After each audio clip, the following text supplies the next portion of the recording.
Allez, c'est parti, merci beaucoup.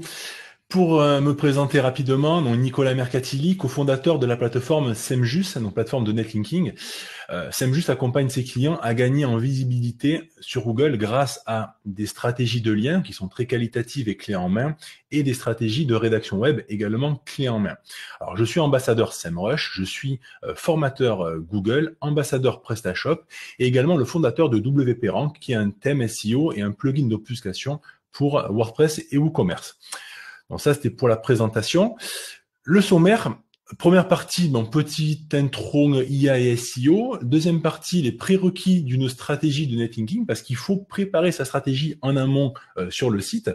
La mise en place de la stratégie en troisième partie, et à la fin, donc je répondrai à toutes vos questions. Donc, l'introduction, depuis quelques années, nous assistons à une véritable révolution dans le domaine du référencement avec l'émergence de l'intelligence artificielle. Cette technologie qui imite l'intelligence humaine par l'apprentissage automatique est de plus en plus utilisée, et aussi bien par les outils SEO que par les moteurs de recherche eux-mêmes. Google, comme Bing, intègre désormais massivement l'IA dans le fonctionnement de leur algo. Cela leur permet de mieux comprendre le langage, analyser en profondeur les contenus textuels, mais aussi visuels des sites, et ainsi affiner la pertinence et la personnalisation des résultats. Aujourd'hui, il est indispensable pour tout professionnel du SEO de bien comprendre comment utiliser ces nouvelles capacités de l'IA afin d'améliorer leur stratégie de référencement, sachant que ça change énormément. Tous les jours, on a des nouveautés. On est dans un monde qui change énormément aujourd'hui. Et avant d'attaquer le vif du sujet, il me semble pertinent de vous présenter la technologie NLP. Alors, je ne sais pas si ça parlera à tout le monde, mais en fait, c'est ce qui donne aux IA une forme d'intelligence linguistique. Le NLP permet aux machines de comprendre et de générer du langage humain. C'est grâce à lui que votre assistant vocal peut avoir une conversation et que les moteurs de recherche analysent vos requêtes, ou encore que les outils de rédaction vous suggèrent des reformulations. Le NLP représente une avancée technologique majeure vers des interactions plus naturelles entre l'humain et la machine. Maintenant, nous allons voir comment optimiser au mieux les effets des liens et donc les résultats. Donc voici comment gagner du temps dans ces vérifications et ces optimisations grâce à l'IA. Donc avant de lancer la stratégie de netlinking, il faut s'assurer que la page répond bien aux besoins de la stratégie. Et ça, c'est très important. On ne peut pas lancer une stratégie sans ça. Il n'y a rien de pire que de pousser une page qui ne répond pas à l'intention de recherche ciblée. Il est donc nécessaire de procéder à un certain nombre de vérifications, d'optimisation en amont pour maximiser l'efficacité des liens que l'on va acheter, que l'on va générer. Donc, selon la maturité du site et de ses positions déjà acquises, il faut déplacer le curseur pour aller conquérir de nouvelles intentions de recherche, de longue traîne ou de plus courte traîne, à majorité transactionnelle, mais aussi informationnelle. Ceci, suivant vos objectifs marketing pour aller chercher de nouveaux prospects. Il faut penser la stratégie de netlinking dans une vision de ROI. Les intentions de recherche ou mots-clés ciblés se doivent donc d'être très précis et accompagnés du bon contenu. Il faut également contrôler régulièrement les nouveaux mots-clés associés. Première possibilité pour identifier efficacement les mots-clés sur lesquels se positionner, les outils SEO. Donc là, dans cet exemple, on a pris Semrush. Et on a pris également l'outil, s'affiche à l'écran, Keyword Magic Tool, en fait. Et on a pris une requête qui est restaurant parisien. Donc là, on peut voir ce que nous fournit Semrush. Keyword Magic Tool va également nous donner des propositions de questions associées donc au mot-clé principal. La seconde possibilité est d'utiliser la carte de Charles-CNJ. Alors, je ne sais pas si beaucoup l'ont utilisé, mais ça vous permet d'obtenir les requêtes les plus tendances. Et la troisième possibilité, celle qui nous intéresse le plus aujourd'hui, c'est l'IA.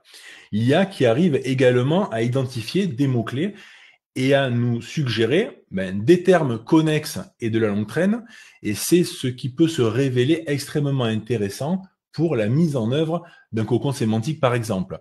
Quel que soit l'IA que vous utilisez, il faut lui donner un contexte, à savoir élaborer des consignes claires et précises, et c'est tout l'art du prompt.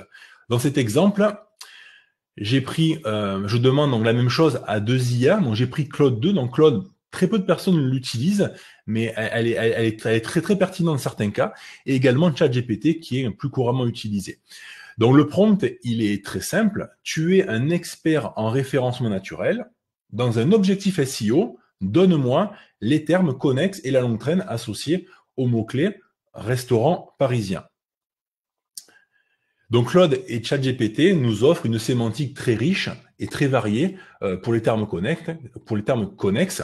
C'est ce que vous pouvez voir à l'écran. Il nous donne aussi de la longue traîne sous forme de questions associées qui répondent à des intentions de recherche. On peut aussi essayer de comprendre les intentions de recherche derrière les mots-clés via le NLP. Cela est essentiel pour créer des contenus davantage en phase avec les attentes des utilisateurs et augmenter sa pertinence. Une même recherche peut recouvrir différentes intentions selon le contexte. Dans le cas de notre requête, restaurant parisien, Claude 2 nous donne des exemples concrets. Requête informationnelle, ça sera top 10 près de moi. Requête navigationnelle, site internet rue de Rivoli. Requête commerciale, menu de Noël, bon plan. Et la dernière, la requête transactionnelle, réserver une table, commander en ligne. Même chose ici avec ChatGPT et notre requête toujours restaurant parisien. Je demande à ChatGPT ce qu'attendent les internautes comme information.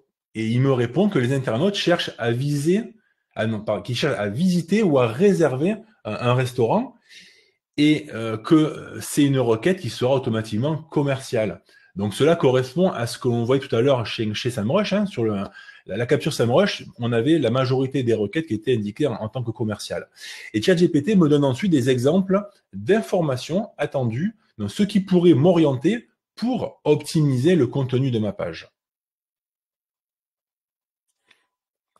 L'IA est donc capable de nous guider et de nous conseiller sur les mots-clés, les intentions de recherche, mais aussi sur les types de contenus attendus par les internautes.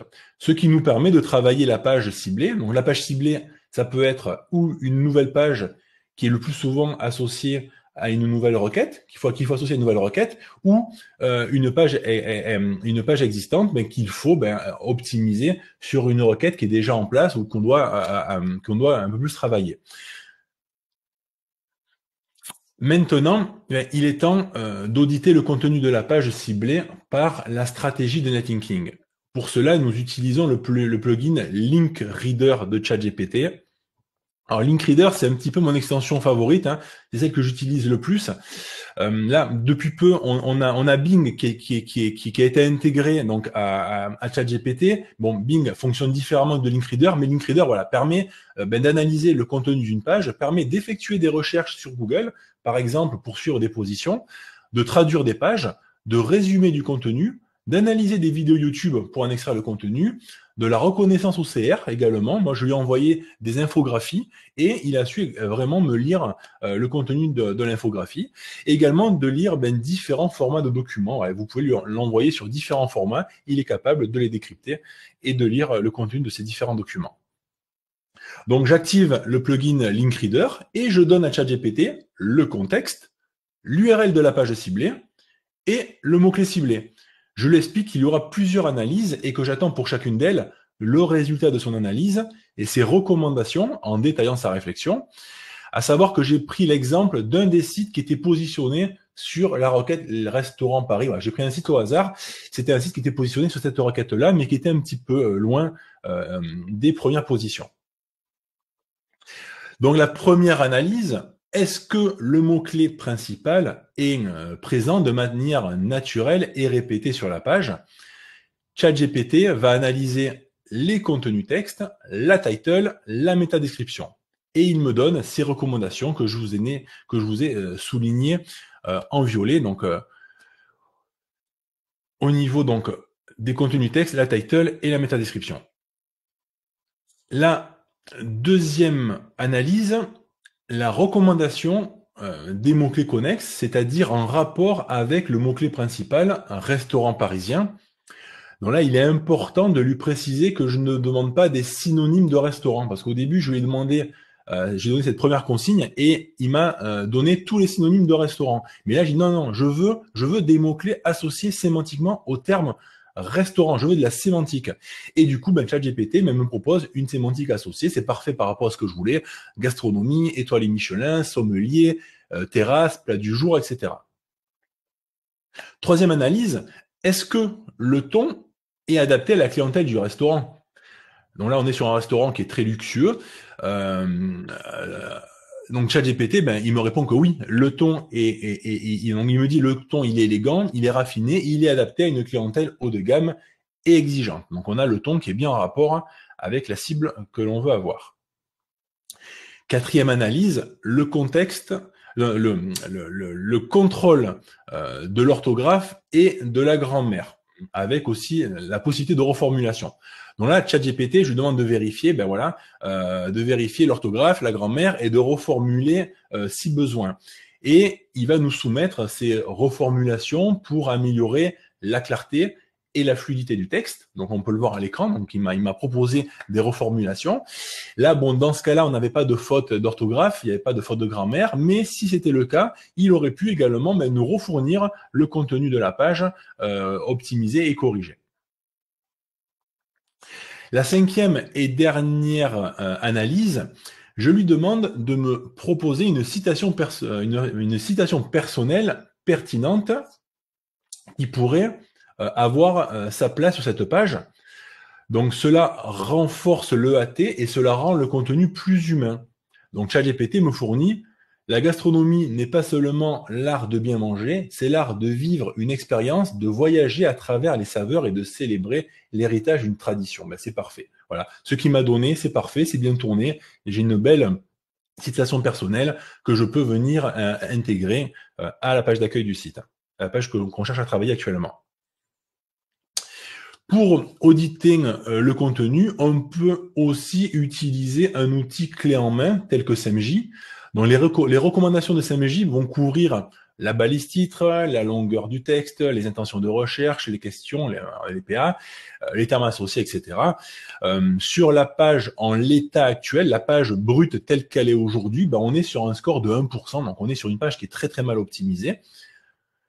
Et là, on a utilisé SEMJ et on lui a demandé d'appliquer des recommandations. On a appliqué ces recommandations derrière et on obtient un score qui est bien meilleur. On arrive à une note de 75%. À savoir que pour cet exemple, on est sur une page d'accueil. Là, pour ce site-là, c'est la page d'accueil qui est positionnée dans les SERP. Donc, c'est moins évident de travailler une page d'accueil parce que on ne peut pas mettre autant de contenu qu'on veut. Il faut quand même qu'elle soit élégante et sexy. Voilà, donc c'est un peu plus dur à travailler, mais voilà, avec SEMJ, on a quand même réussi à simuler une page d'accueil qui serait retravaillée, qui serait plus pertinente et qui permettrait de mieux se positionner sur cette requête-là. Une fois le contenu audité, nous allons contrôler l'intégration technique de la page dans le site. Et là, j'utilise une autre extension de ChatGPT, c'est SEO Score AI. Donc ce plugin, il permet d'analyser donc les balises méta, la structure des titres, la densité des mots-clés, les liens internes et externes et les mots-clés en comparant avec la concurrence. J'active donc SEO Score AI, puis je donne à nouveau à ChatGPT le contexte, l'URL de la page, le mot-clé ciblé. Je lui explique qu'il y aura plusieurs analyses à nouveau et que j'attends pour chacune d'elles à savoir le résultat de son analyse, mais ses recommandations et qui me détaille sa réflexion. Première analyse, les balises méta. ChatGPT nous indique que la balise titre contient le mot-clé restaurant, mais qu'elle ne contient pas le mot-clé parisien. Donc, il nous rappelle que la balise titre est un élément crucial au SEO. Puis, il nous propose comme balise titre restaurant parisien gastronomique Lasserre-Paris. C'est cohérent. pour la métadescription, ChatGPT nous rappelle qu'elle n'affecte pas le classement, et c'est la réalité, hein, elle n'est pas là, c'est pas un plus pour le référencement, par contre, elle vient influencer le taux de clic. Donc, il nous rappelle cela, et il nous propose, découvrez le restaurant La Serre, un restaurant parisien gastronomique étoilé Michelin, à Paris 8e, dirigé par le chef Jean-Louis Nomikos, situé près des Champs-Élysées. Bon, voilà, ce qu'il m'a proposé est très cohérent, et ça ira très bien pour cette métadescription. La seconde analyse, c'est la structure des titres. Donc ChatGPT contrôle le titre H1 et les titres H2 qu'on a sur cette page. On n'a pas plus de profondeur, on n'a que des H1 et des H2 sur cette page-là. Il nous indique que les titres ne sont pas orientés sur la requête ciblée, restaurant parisien, et il n'y a pas de saut de niveau entre les HN. Il nous propose ensuite des alternatives pour les titres. Donc pour le H1, remplacer bienvenue, qui n'a aucune pertinence, mettre bienvenue sur le H1 d'une page, honnêtement, on ne peut pas faire pire, on ne cible aucune intention là-dessus, donc il a remplacé ça par restaurant La Serre, votre restaurant parisien gastronomique, c'est super, comme H1, cela reflète bien mieux le contenu de la page, tout en incluant bien sûr le mot-clé, et même type de recommandation pour les H2. Troisième et dernière analyse, la densité des mots-clés. On lui a demandé les mots-clés à utiliser, on lui a demandé de travailler la sémantique. Maintenant, on vient lui dire, voilà, maintenant, le contenu, il est fait. Maintenant, est-ce qu'on peut venir optimiser un petit peu plus cette densité-là? Donc, ChatGPT nous indique que le mot-clé restaurant est utilisé 9 fois, que cela représente 2% en termes de densité. Donc là, c'est correct. Moi, je prends l'exemple du texte qui n'a pas été retravaillé, du texte qui est actuellement sur la page. Donc 2% en termes de densité, et il nous recommande de ne pas forcément plus le répéter. Par contre, pour Parisien, il nous dit, attention, là, il a utilisé qu'une seule fois, et il nous invite à l'intégrer un peu plus dans les contenus. Par exemple, il nous dit, vous pourriez parler de l'histoire du restaurant en tant qu'établissement parisien emblématique, ou de la cuisine parisienne qu'il propose. Voilà. Donc, il nous indique comment on pourrait introduire le mot-clé à différents endroits sur la page. Donc pour résumer, donc là, je vous résume cette première partie qui a été donc l'optimisation du on-site, de l'existant sur le site. On a l'intégration donc des mots-clés ciblés. Après, on vient intégrer également donc la sémantique associée. On répond aux questions associées à ces mots-clés, on répond à l'intention de recherche ciblée, il faut bien que le contenu soit en rapport avec l'intention de recherche que l'on cible. On va adapter le ton, suivant la cible que l'on a, il faut adapter le ton. On corrige l'orthographe, la grammaire, on formule si besoin. On vient ajouter une citation personnelle pertinente. On vient optimiser la balise titre et la métadescription, mais également le H1 qui ont beaucoup de poids. On vient optimiser la structure et la pertinence des titres après également dans le contenu. Et après, on vient peaufiner la densité des mots-clés stratégiques qui sont présents sur la page. Donc, troisième partie, maintenant que la page est bien optimisée, voilà, notre page elle est super bien optimisée, nous allons pouvoir attaquer la partie off-site, la stratégie de lien. La page elle est prête, on peut maintenant venir la pousser avec du lien.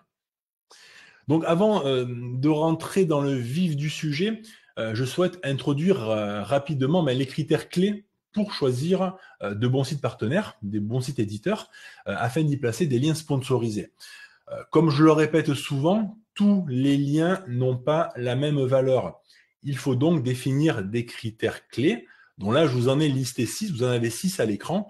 C'est pour moi 6 critères importants pour choisir un bon site éditeur, sachant que de notre côté, chez SEMJust, on a mis en place notre propre algo, notre propre indicateur qui est le JustFlow, qui nous permet justement de traiter en masse des gros volumes de sites éditeurs et des grosses bases de données. Donc, il est essentiel de cibler des sites de qualité pour tirer le maximum de bénéfices de chaque site.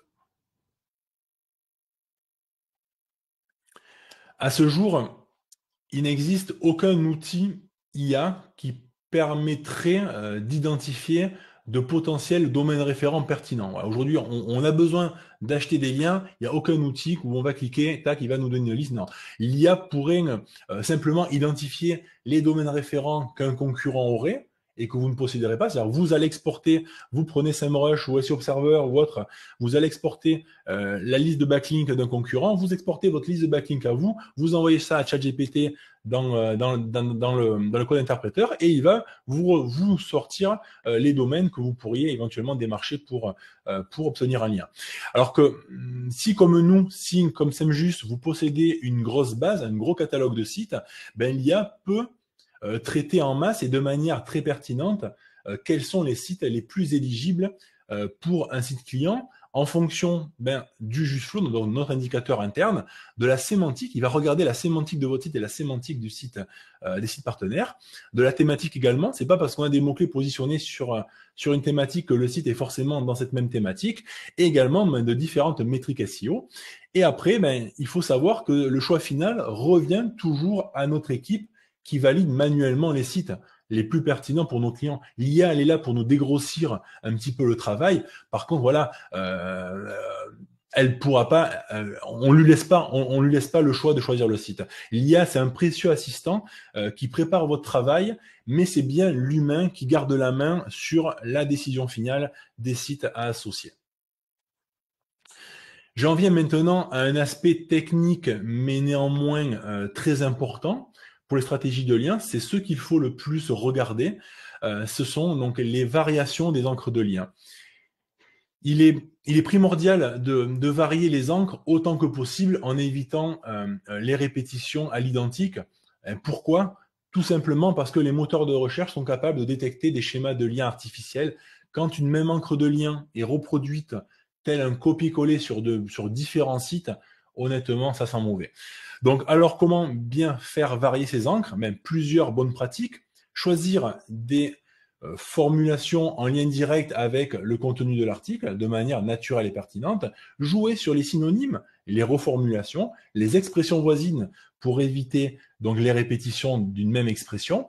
Ne pas hésiter à utiliser des mots-clés secondaires, même sur le sujet principal, même si le sujet principal est différent, mais on peut aller chercher des mots-clés secondaires, mais qui seront toujours en rapport avec la sémantique. Et puis, placer l'encre de lien sur des mots-clés secondaires aussi, en complément du focus principal. Voilà. L'objectif est d'obtenir des encres de lien différentes tout en restant cohérent.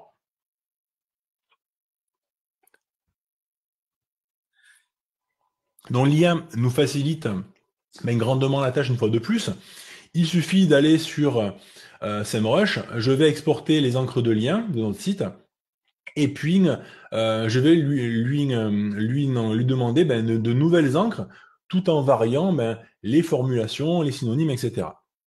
Donc là, j'ai fait mon export sur, là je suis sur l'analyse de backlink de SEMrush, je clique sur exporter, je récupère mon fichier CSV. Après, on utilise l'outil d'analyse de ChatGPT, donc ça s'appelait code interpréteur avant. Donc j'utilise cet outil-là. Je lui formule mon besoin en lui joignant le CSV exporté depuis SEMrush.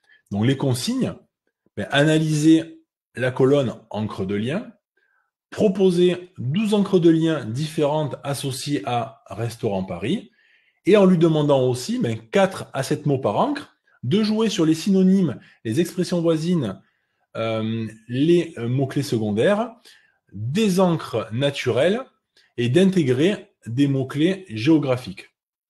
Le résultat est assez bon. Dîner gastronomique au cœur de Paris, saveur parisienne à la serre, expérience culinaire unique à Roselle Paris, etc. ChatGPT, il a bien tenu compte de ma demande et il a pris l'initiative d'intégrer les noms, le nom du restaurant également dans certaines encres.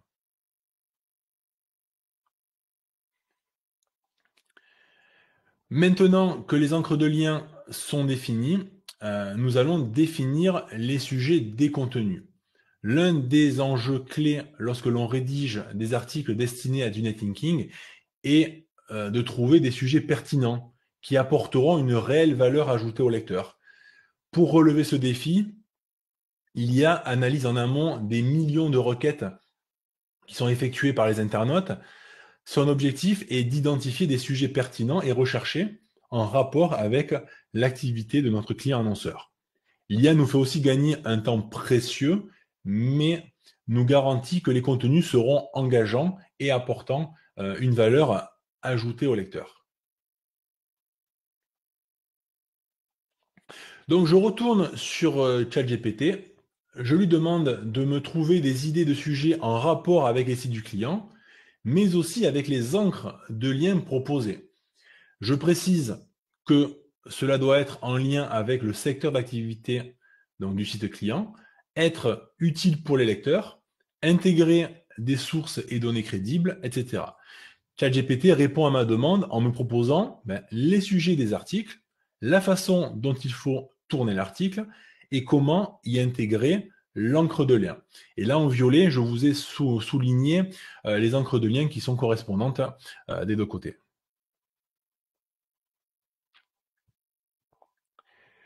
Maintenant que l'on a les sujets, il ne reste plus qu'à définir les plans des articles. Donc la structure d'un article, elle est essentielle pour captiver le lecteur et l'amener naturellement jusqu'au lien sponsorisé, mais établir un plan efficace demande du temps et de l'expérience. Donc l'IA se charge d'analyser des milliers d'articles à succès pour en extraire les structures gagnantes. Grâce à ces insights, elle peut proposer au rédacteur des plans en 3 parties, une introduction accrocheuse posant le contexte et la problématique, un développement avec 2 ou 3 parties apportant des éléments de réponse, et une conclusion qui va résumer les points clés et qui va ouvrir de nouvelles perspectives. Pour générer donc le plan du site parfait qui rentre dans les moindres détails, je fais à nouveau appel donc à l'IA, mais cette fois-ci de manière différente. Je vais simuler plusieurs experts dans différents domaines en rapport avec notre sujet. Donc là, le contexte, partie 1, tu es un expert, rédige-moi le meilleur plan d'article possible. Partie 2, réalise une critique de ta proposition en la notant sur 10, propose ensuite des améliorations pour te rapprocher le plus possible de la note de 10 sur 10. Partie 3, dresse une liste d'experts pour t'aider à améliorer ton plan d'article. Partie 4, dresse une liste de questions indispensables que tu veux poser aux experts. Partie 5, les experts répondent aux questions de ChatGPT. Partie 6, demande-moi des compléments d'information dans le cas où tu aies besoin de plus de contexte. Puis je termine par, si tu as tout compris, réponds uniquement par OK. Ouais, je veux pas qu'il commence à partir sur quelque chose. Réponds-moi, t'as compris, réponds-moi uniquement par OK. Et là, le but est de pousser ChatGPT plus loin dans sa réflexion pour obtenir des résultats beaucoup plus pointus. Donc ChatGPT, il me répond OK et il me demande le sujet. Donc là, je lui donne le premier sujet. Donc je vous ai mis la capture en bas. C'est le premier sujet qui m'avait été donné juste avant. Donc les meilleures expériences gastronomiques au cœur de Paris. À partir de là, ChatGPT enchaîne les 6 étapes demandées. Donc la partie 1, il propose un plan d'article assez pertinent. Là, vous l'avez à l'écran sur la gauche. C'est cohérent. Partie 2, il évalue sa proposition en la notant 6 sur 10. Donc il produit ça, il s'évalue, il sait que c'est pas parfait, qu'il peut mieux faire.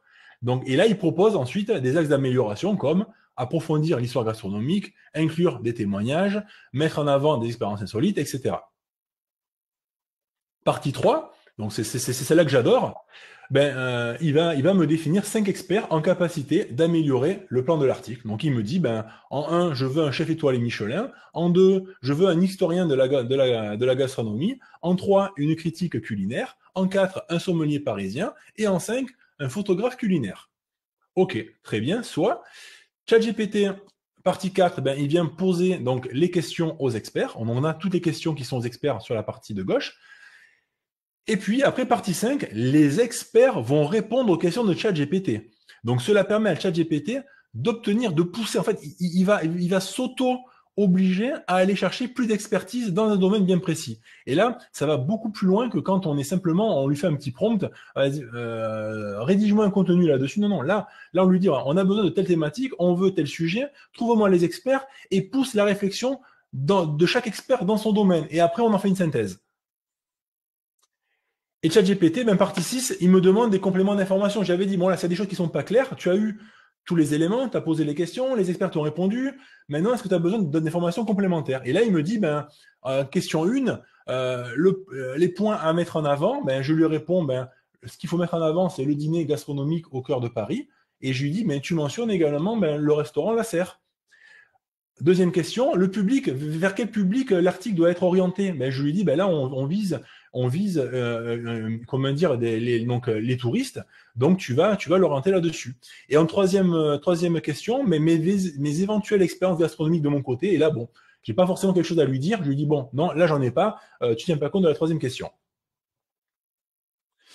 Et là, hop, ça reboucle, on revient à la partie 1, il me resoumet le plan du site qui a été amélioré. Donc là, il a tenu compte de tout ce qu'on s'est dit pour améliorer son plan. Donc il a tenu compte des questions et des réponses des experts, également de mes compléments d'information, parce qu'il fallait des infos supplémentaires. Donc il a tenu compte de mes informations supplémentaires, comme par exemple la mention du restaurant, et on le voit, je vous l'ai mis en violet. Donc, et là, partie 2, il s'auto-évalue à nouveau. Et là, il s'évalue à une note de 8 sur 10. Donc, on a déjà amélioré le plan de l'article et il s'est auto-évalué. Et là, en fait, la boucle, elle est sans cesse. C'est-à-dire, là, on peut continuer sans fin à continuer. C'est un cycle de 6 parties. Et tant qu'on lui dit pas que c'est bon, il va continuer et on va retravailler sans cesse jusqu'à ce qu'on ait un plan d'article qui nous satisfasse, qui soit très bien et que l'on valide et que lui soit capable de noter à 9 sur 10 ou à 10 sur 10. Et ça, ce process va vraiment pousser ChatGPT dans ses retranchements. Il va vraiment pousser la réflexion dans chaque domaine, aller chercher l'expertise dans chaque domaine. Et après ça, vous pouvez l'utiliser après pour la rédaction. Donc, pour renforcer la crédibilité des propos, il est pertinent d'intégrer des sources et des données qui sont crédibles étayant les propos, mais trouver ces informations fiables prend du temps. On le sait aujourd'hui que pour l'EAT, pour apporter de l'expertise, il faut apporter des chiffres du concret. L'IA est capable d'analyser des millions de publications, des rapports, des études, etc., et d'en extraire les données les plus pertinentes. Donc, grâce à ces références identifiées automatiquement, nos rédacteurs peuvent étoffer après leurs articles avec de la donnée chiffrée issue d'études d'instituts reconnus, des témoignages ou avis d'experts réputés dans leur domaine, des références à des publications scientifiques ou magazines de renom, des liens vers des rapports ou analyses approfondies, et toutes ces sources démontrent le sérieux de l'expertise apportée au lecteur. Et c'est également un gage de qualité auprès des moteurs de recherche qui valorisent ces contenus parce que vous vous appuyez sur des données fiables. Et n'hésitez pas à les citer, n'hésitez pas à mettre les liens vers ces sources-là. C'est vraiment un gros plus en termes de confiance. Et pour aller chercher cette donnée, j'active le plugin Linkreader qu'on a déjà vu tout à l'heure, mais aussi Ask Your PDF. Donc Ask Your PDF permet de lire et d'extraire des données depuis les PDF. Je demande ensuite à ChatGPT, pour enrichir un article de blog, trouve-moi les études au format PDF sur restaurant parisien. Et là, ChatGPT me propose plusieurs PDF. Je sélectionne le premier, qui me paraît le plus cohérent. C'est une étude de la CCI de Paris. Et ce PDF sera utilisé pour aller chercher des données chiffrées. Il me suffira simplement de demander à ChatGPT les chiffres clés à retenir de cette étude. Et cela pourra être ensuite mis en avant par le rédacteur. On le mettra dans le brief et le rédacteur en tiendra compte et on lui mettra également le lien vers la source pour qu'il vienne linker le PDF. Nous arrivons à la dernière étape, la rédaction. Et là, il faut accepter que nous sommes dans une nouvelle ère aujourd'hui. Les rédacteurs sont devenus hybrides. Alors, les rédacteurs qui se voilent la face, c'est fini pour eux. Aujourd'hui, il faut absolument céder de l'IA. L'IA ne peut pas remplacer un rédacteur. Clairement, l'IA ne peut pas remplacer un rédacteur. C'est pas possible. Mais un rédacteur peut céder de l'IA pour gagner en productivité, tout en garantissant des contenus parfaitement rédigés, qualitatifs, engageants pour les lecteurs. Et cette alliance, humain-machine, c'est l'avenir du métier de rédacteur aujourd'hui, de rédacteur et rédactrice web, bien sûr. Et là se pose la question de savoir qu'est-ce que vous voulez. Est-ce que vous voulez le poisson ou la canne à pêche? CMJ, par exemple, va vous proposer la canne à pêche au travers de son outil sur lequel vous allez pouvoir rédiger, travailler, etc., vos optimisations. Et SEMJUS, nous, on est plutôt là pour vous donner le poisson. C'est-à-dire, vous venez nous voir, nous, les process, on les a en interne, on a tout le monde qui qualifie là-dessus, et on va s'occuper de tout de A à Z et vous proposer la rédaction directement en fonction de tout ce qu'on a vu maintenant. Rapide présentation de l'outil Atomic Content de SEMJ qui permet de générer du contenu en fonction du mot-clé choisi. Donc, c'est une version bêta. Mais voilà, aujourd'hui, sur un outil comme ça, le rôle du rédacteur sera différent aujourd'hui. Il va contrôler les différentes informations, il va contrôler la hiérarchie et l'organisation des infos, il va ajouter des informations donc inédites, il va peaufiner le ton utilisé, etc. Et cela permet de faire gagner un temps incroyable au rédacteur, mais attention, attention, aujourd'hui, il y a beaucoup trop de personnes encore qui vont utiliser le texte brut de l'IA, qui vont faire un prompt à la va-vite, récupérer le contenu, ça paraît sympa, je le publie. Non, non, ça vient pas ranker. Vous devez absolument avoir un contenu qui vient être retravaillé, peaufiné par l'humain, si vous voulez que votre page puisse rester positionnée dans le temps. Une autre étape où il est possible de s'aider de l'IA, c'est le choix des médias. Les images et vidéos ajoutent indéniablement de l'engagement aux articles. Clairement, on voit que Google, il aime bien quand il y a du contenu, que ce soit des images ou des vidéos dans les articles. Une vidéo va toujours amener un temps de lecture plus important parce qu'on a un article qui est complet, on a une vidéo qui est dedans, mais si la vidéo est lue dans l'article, la personne va rester plus longtemps sur l'article et c'est un bon signal. Mais trouver les visuels parfaitement adaptés à chaque contenu, ça demande beaucoup de recherche. Et l'IA, donc, elle peut nous accompagner aussi sur ça, sur le choix des médias. Donc, trouver des images libres de droit, générer nos propres images. Donc là, je ne sais pas si vous avez testé, mais depuis peu, on a DALL-E 3 qui est intégré à ChatGPT et c'est extraordinaire. Ça n'a rien à voir avec la version 2 que l'on avait. Là, aujourd'hui, on est capable de générer des images très qualitatives, d'intégrer du texte dans des images. C'est vraiment très propre. Là, maintenant, pour faire un logo, pour faire un visuel, pour jouer sur... Voilà, c'est vraiment... On est vraiment à un level supérieur. On peut également créer des légendes explicatives pour les images. Donc, on a une image, on veut créer une légende pour la mettre sur la page. Là, pareil, on a la nouvelle fonction de ChatGPT qui est sortie également il y a peu, qui permet d'importer aujourd'hui. J'importe une image à ChatGPT et je lui demande décris-moi cette image. Pareil pour les balises alt. J'importe mon image ou j'utilise ça différemment, mais je peux lui dire, voilà, voici mon image, donne-moi la balise alt qui décrit au mieux ce que représente mon image. Et ChatGPT est vraiment capable de comprendre ce qui se passe sur les images. En ça, je voulais vous le mettre en plus, faire une section vraiment là-dessus. Mais voilà, là, il est 14h10, il me reste 10 minutes pour les questions. C'était pas possible de rentrer ça en plus dans ma présentation, mais il y a un énorme potentiel autour maintenant des images grâce à ChatGPT. Et puis aussi, ChatGPT, il peut aussi identifier des vidéos courtes qui soient en lien avec le sujet traité. Et pour en finir, la dernière étape, c'est la publication donc des articles sur les sites identifiés. On a super bien bossé, maintenant il ne reste plus qu'à publier donc sur les sites qu'on a identifiés en amont et on va respecter les dates définies par la stratégie. Et pour résumer, pareil, je vous ai fait un résumé pour cette partie-là également. Toutes les recommandations appliquées par l'IA, le choix des bons sites, définir les bonnes encres de liens, définir les sujets des articles sponsorisés, définir le plan de chaque article, identifier des données chiffrées, des études pour venir renforcer le EAT de vos propos, rédiger le contenu des articles en mode hybride, choix des médias, et publier sur les sites en sélectionnant, qui sont sélectionnés, qui ont été sélectionnés en amont. C'est ce que vous pouvez appliquer de votre côté pour professionnaliser vos process, avoir des process beaucoup plus qualitatifs sur vos stratégies de lien. Et n'oubliez pas que si vous n'avez pas le temps ou si vous voulez bénéficier de notre expertise, vous pouvez venir me voir moi ou mon équipe chez SEMJUS. On se fera un plaisir de vous accompagner là-dessus. Merci beaucoup à tous. Et puis maintenant, je vais répondre à vos questions. Et boire un coup par la même occasion.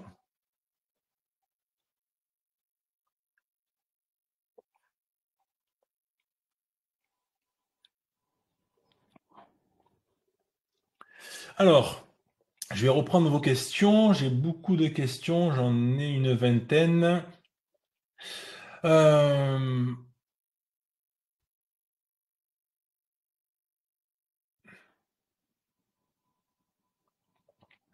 On a, je ne sais pas si vous la voyez. Alors, je vais la lire. C'est Elam. Y a-t-il une partie de ce travail avec ChatGPT que l'on peut faire sur la version gratuite? Ouais, je vois qu'il y a beaucoup de votes qui apparaissent sur celle-ci. La version gratuite, honnêtement, elle va être très limitée. Vous n'avez pas accès à l'outil d'analyse, vous n'avez pas accès à DALI 3, vous n'avez pas accès à ChatGPT 4, vous n'avez pas accès à l'import des images, vous n'avez pas accès à le nouveau connecteur Bing. Donc honnêtement, ChatGPT 3.5, c'est ce qu'il y avait il y a un an. Donc, si vous voulez vivre avec votre ère, avec ce qu'on vit aujourd'hui, ça vaut 20 euros. Je veux dire, l'entreprise, le professionnel qui est pas capable de payer 20 euros aujourd'hui pour avoir accès à ChatGPT, c'est incroyable, c'est pas possible. ChatGPT, si ça valait 500 euros aujourd'hui par mois, je le paierais 500 euros tellement que ça m'apporte énormément de choses dans mes process. Donc aujourd'hui, non, vraiment, passer le cap d'aller sur la version payante, ça va vous offrir beaucoup plus de possibilités. De l'accès aux plugins, vous avez énormément de plugins, vous avez le plugin Canva. Maintenant, vous avez carrément, vous pouvez directement dans ChatGPT générer des visuels à partir du plugin Canva. C'est énorme, on peut faire beaucoup de choses. Alors, je vais essayer de les filtrer par nombre de votes. Ça s'actualise. J'ai également un message ici.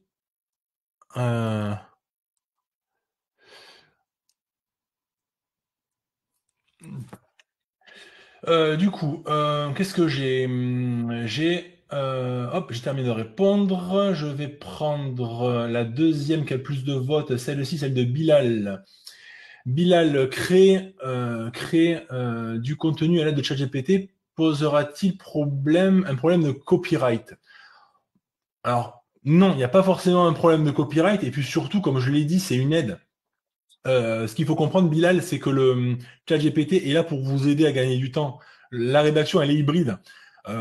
Faire générer du contenu en masse à ChatGPT, le mettre sur un site et espérer que ça se positionne, ça va marcher un temps et je l'ai fait. J'ai fait pas mal de tests où j'ai fait des sites en full IA et honnêtement, c'est monté, ça a tenu 6 mois et ça s'est écroulé.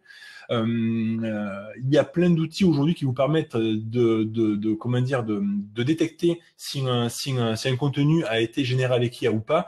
Et ben, Google, Bing, tous les moteurs de recherche sont capables de le voir aussi en fait. Ouais, aujourd'hui, c'est évident d'arriver à le détecter. Il faut absolument les retravailler avec un rédacteur. J'ai Axel, bon c'est un petit peu la même question, Axel c'est pareil. Alors Google a dit clairement qu'il ne pénalisait pas l'IA, il pénalise. On peut avoir un contenu humain qui sera plus mauvais que l'IA, mais l'IA pareil, l'IA on va le travailler et l'optimiser. Voilà, c'est vraiment ce qu'il faut en retenir aujourd'hui. Voilà, la rédaction elle est hybride, humain plus IA.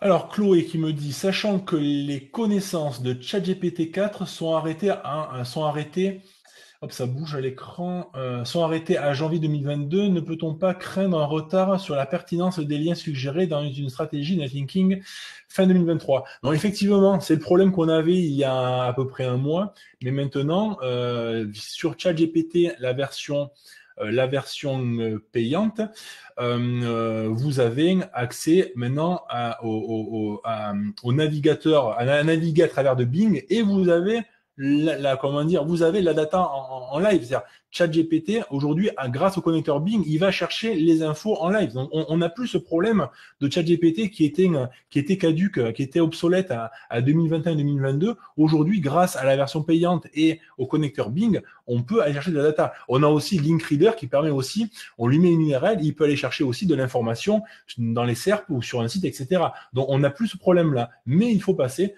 par la version payante. Et à un moment, on s'est retrouvé pendant à peu près 2 mois, c'est le blackout. J'avais plein de process avec le plugin Linkreader, j'utilisais beaucoup ce plugin-là, et là, du jour au lendemain, ce plugin a disparu du catalogue de plugins de ChatGPT, donc c'était un peu la cata, il n'y avait pas d'autres plugins équivalents, et c'est là que je suis passé sur Claude. Claude, l'IA Cloud, donc si vous voulez l'utiliser, bon c'est un petit peu compliqué parce qu'elle est, c'est que pour les pays qui sont anglophones, donc il y a des possibilités de l'utiliser, on peut contourner cela, mais Claude est capable aujourd'hui de donner de l'information en temps réel, alors que ChatGPT n'était pas capable. Donc tout ce que j'avais besoin ou avoir, il me fallait une data qui soit assez fraîche, etc. J'allais sur Claude et pas sur ChatGPT.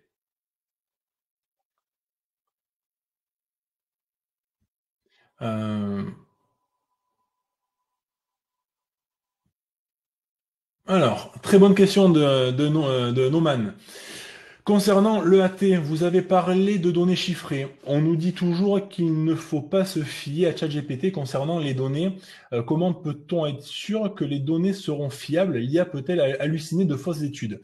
Alors justement, moi ce que je vous ai montré, c'est qu'on va s'appuyer sur des fichiers, sur des PDF de comment dire d'organisations, d'associations, d'entreprises de renom qui vont nous donner de la data qui est fiable. Et ChatGPT, il va pas inventer quelque chose, il va aller lire le document. On peut lui envoyer un PDF de 500 pages. En quelques secondes, il va nous synthétiser ce PDF de 500 pages et on peut lui demander voilà, qu'est-ce qu'il faut en retenir et quels sont les chiffres clés importants. Et on va récupérer ce résumé-là, on va récupérer les chiffres clés importants, on va les mettre dans notre rédaction et on va faire un lien vers ce PDF-là. Ceux qui vont douter sur les chiffres, ils auront, et même Google, ils auront le lien vers cette data-là. Euh,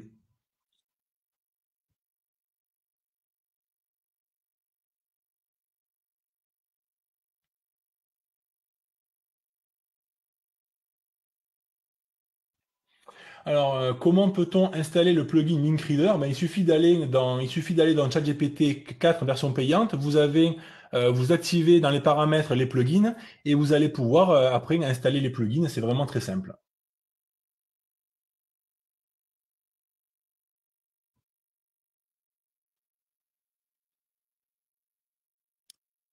Simon qui nous dit, j'ai beaucoup de mal à trouver une plateforme de netlinking vendant des liens sur des URL déjà positionnés. En général, les plateformes sont peu fournies. Connaissez-vous des plateformes bien fournies?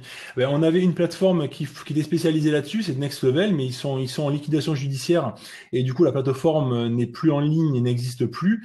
Aujourd'hui, il n'y a pas vraiment d'acteur qui s'est manifesté là-dessus. Après, attention, non, non, c'était Simon Jacqueline, pardon. Simon, c'est sûrement le nom, donc Jacqueline. Attention, on ne peut pas baser une stratégie de référencement uniquement sur les liens positionnés. Ce n'est pas naturel. Google voit en cache tout ce qui est tout ce qui est en cache sur le web, de voir qu'on reçoit que des liens avec des articles qui ont été complétés avec un lien présent en bas de chaque article qui a été rajouté. On peut pas, voilà, on peut en mettre dans une stratégie, mais non. Alors nous, on peut le faire de notre côté, c'est-à-dire donc si on a des éditeurs qui acceptent de prendre des liens dans des articles existants. On peut regarder un petit peu ce qu'ils ont de positionné, mais ne basez pas une stratégie uniquement là-dessus. Les liens positionnés, c'est très bien, mais ça doit être mixé au travers de nouveaux articles qui sont plus naturels en fait. Alors, la variation des encres de lien s'applique à partir d'un certain nombre de backlinks ou avoir 10 encres identiques pour 10 backlinks n'est pas si grave. Alors, la variation d'encre de lien applique à partir d'un certain nombre de backlinks ou avoir 10 encres de lien identiques sur 10 backlinks n'est pas si grave. Non, en fait, c'est vraiment une pondération qu'il faut avoir. Alors, en résumé, ce que je préconise, c'est 50% d'encre de lien de type nom de domaine et URL. 30% d'encre qui seront élargies, donc ce que j'ai demandé tout à l'heure à ChatGPT, des encres entre 4 à 7 mots, pour que ce soit assez large. On peut avoir 10% d'encre exacte, vraiment, où là, je vais mettre mon encre exacte pour vraiment avoir plus d'impact. Et cette encre-là, je vais essayer de la mettre sur un site qui a pas mal d'autorité, qui a plus de poids. C'est là où je vais chercher quand même d'avoir un peu plus de jus avec cette encre-là. Et après, des encres neutres qui seront voilà, pour un petit peu mixer l'ensemble. Mais attends, voilà, on essaie d'avoir 50% d'encre naturelle. Quand on parle d'un site, quand on fait un lien vers un site, on va souvent mettre ou son nom de marque ou l'URL vers le site. Nicolas, et on a le temps pour une toute dernière question. Allez, je regarde.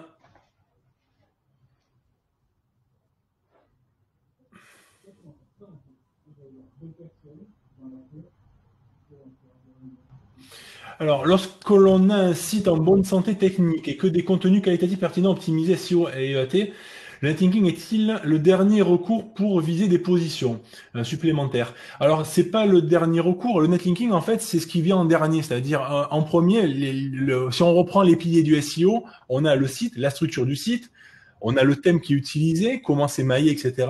Après, on a le deuxième pilier qui est lié le contenu. Donc, c'est ce qu'on a vu dans ma présentation. Ben, les mots-clés, la sémantique, etc. On essaie d'avoir des pages qui soient bien optimisées. Et après, le lien, c'est ce qui vient pousser l'ensemble. Si on a une mauvaise structure et des contenus qui sont pas du tout pertinents, qui sont pas là pour aider, ben, automatiquement, on n'aura pas de résultat. C'est pour ça que ma présentation aujourd'hui, j'ai dû parler de l'avant-stratégie netlinking. On ne peut pas parler que du lien. Non, il y a une préparation à faire en amont. On prépare le terrain en amont et après, on fait du lien. Mais le lien, il faut se dire que c'est la base de l'algo de Google. Tout repose sur le PageRank. Donc aujourd'hui, l'algo se base sur les liens que l'on reçoit. Mais les liens ne font pas tout. Le lien, il est là, il vient, c'est un effet multiplicateur, c'est vraiment un effet boost. C'est l'engrais que l'on met dans ces plantes-là pour que ça pousse plus vite. Voilà. Le lien va vous aider à aller plus vite, à gagner des positions beaucoup plus rapidement. Un grand merci, Nicolas, pour cette conférence qui était passionnante. J'ai vu dans le chat, j'ai vu dans les questions que tout le monde s'est régalé avec ta conférence. Ouais, j'ai beaucoup de questions encore. Hein, j'ai beaucoup de questions encore. Ouais. Mais bon, n'hésitez pas à venir nous voir, à venir me voir si vous avez des questions, si vous voulez rediscuter de tout ça. N'hésitez pas à venir me voir par rapport à tout ça. Ouais. Voilà, n'hésitez pas à demander effectivement à Nicolas. Dans 6 minutes, il y aura la prochaine conférence, les 5 étapes clés pour réussir votre stratégie SEO globale. Donc, on va parler monde. On va vraiment parler de s'étendre à l'international. Et pour ça, vous aurez Thomas Franchin en speaker et j'ai Corentin Mirande, qui est Country Manager Canada CMJ. Non, il est Head of International chez CMJ. Il y a une petite coquille en fait sur la slide. Il bosse sur l'international en fait, Corentin. Et puis, n'oubliez pas en fait l'offre spéciale. Donc, vous avez le lien ici. Vous pouvez découvrir les dernières nouveautés CMJ, bénéficier d'un workspace supplémentaire offert. Il y a de belles choses dans la plateforme qui viennent d'arriver. Nicolas vous a montré un petit peu Atomic Content. Donc, je vous recommande fortement d'aller regarder un petit peu nos offres spéciales. Et il me reste à te remercier vivement, Nicolas, parce que ta conférence, elle était quali. Elle était ultra quali. Moi, je me suis régalé de ce que j'adore le netlinking. J'ai pris beaucoup de plaisir à la faire, cette présentation également. Ouais. J'ai beaucoup travaillé dessus. C'était un réel plaisir de parler de tout ça. Ouais, t'en as vraiment infiniment bien parlé. J'ai vu que tout le monde s'est régalé. J'espère que tout le monde se régalera autant sur les conférences suivantes. Et voilà, il me reste à vous souhaiter à tous une très, très, très bonne journée et un très, très bon SEO Square. Au revoir, merci. Au revoir.